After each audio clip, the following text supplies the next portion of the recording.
Hello friends, welcome to my channel. आज आपण बघणार आहोत बोरन्हाण का करावे आणि कसे करावे.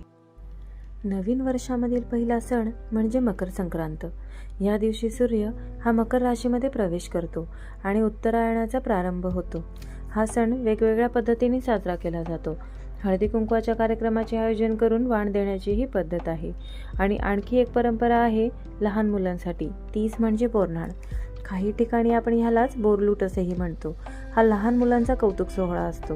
लहान मूल 5 वर्षाचे होईपर्यंत त्याचे बोरन्हाण घातले जाते. लहान मुलांच्या उत्तम आरोग्यासाठी आणि भरभराटीसाठी बोरन्हाण घातले जाते. बोरन्हाण करताना लहान मुलांना हलव्याचे दागिने घालून छान सजवतात. घर सुद्धा छान सजवतात.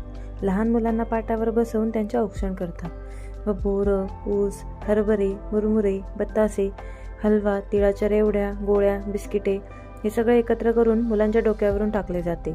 या कार्यक्रमाला घरातील व जवळपासची लहान मुलेही उपस्थित असतात व खाऊ गोळा करून खातात. बोरन्हाण का करायचे या संदर्भात एक आख्यायिका आहे. ही करी नावाचा एक राक्षस होता. त्या करी राक्षसाची दृष्टी आणि वाईट विचार लहान मुलांवर पडू नये त्यासाठी सर्वात आधी हे कृष्णावर केले गेले. त्यानंतर ही प्रथा पडली आणि मग तेव्हापासूनच बोरन्हाण केले जाते.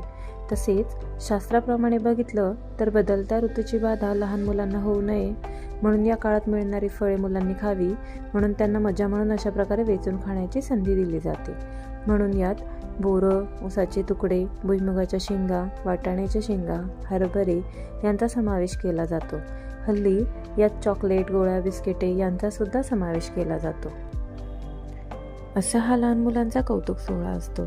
तुम्हाला हा व्हिडिओ कसा वाटला नक्की कमेंट करून सांगा. माझ्या चॅनलला सबस्क्राईब करायला विसरू नका. धन्यवाद.